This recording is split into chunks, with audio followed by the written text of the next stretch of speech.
uyaqina umbango phakathi kwaLusanda umfana weBhova kanjalo futhi nabafana bakaMgqomeni. Kanti ngakolunye uhlangothi uNavigetha umfoka agcina usevele wazihlohla zonke enyameni. uPotso umfoka ngobese waziwa laphana ngekhomanda yamageza. Nginibingelele ngiphinde ngamukele kuyo le channel yami ehamba phambili radio inkeze lami igama umfeze kuntuthu wakho malo bathi la sibona amagumede. Uma ukuthi usemusha la ekhaya socela enze sure ukuthi uyasubscribe, ungakhohlwa ukucomment nokulike nokushare okukhulu kunakho konke. Bafethu uyaqina umbango phakathi kwaLusanda umfana weBhova kanjalo noSikhevane sikagogo nondle emnyama okwabafana bahola lapha iqembu abafana bakaMgqomeni. Kuzokhumbuleka ukuthi emavikini ambalwa adlule uLusanda uyawadlulisa lapha ukunganami kwakhe ngokuthi basaqhubeka nokhola iqembu lakabafana bakaMgqomeni ekubeni babethembisile ukuthi amaqembu bakaMgqomeni balindwe ukuthi abafana bakaMgqomeni abazalwa uMgqomeni lapha bakhule bese bathatha intambo. Kodwa ke nakho bayakhula kodwa manje akukho ushintsho okanye akukho kubonakalayo ukuthi mhlambe seziyafezeka lezi zinkulumo ezazikhulunyile. uLusanda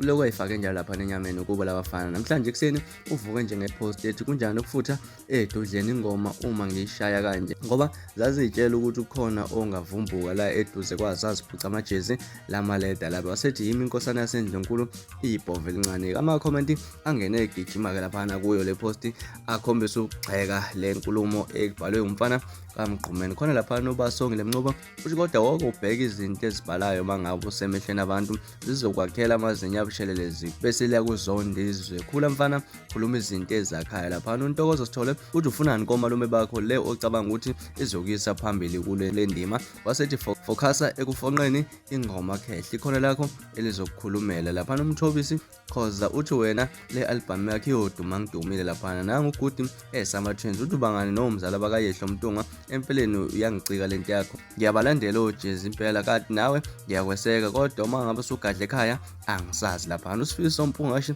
uthi ekuseni kangaka ngolakha yini kodwa iba busy nawe njengezinye ingane. Khona omunye ulinde kuhle sama yomuthi uthi mfana usemncane kakhulu to understand indlela impilo engakhona lezodudla uzodinga kusasa uma seziwushuka ungakhohlwa abantu. Kanti ke bafethu baphawule kanjalo kuyo ipost kaLusanda umfana weBhova bakhombisa lapha ukungahambisani naye ekutheni naxeke omalume bakhe. Kanti ke bangabe sidlulela kolunye uhlangothi uNavigetha umfoka agcina usevele wazifaka zonke lapha enyameni.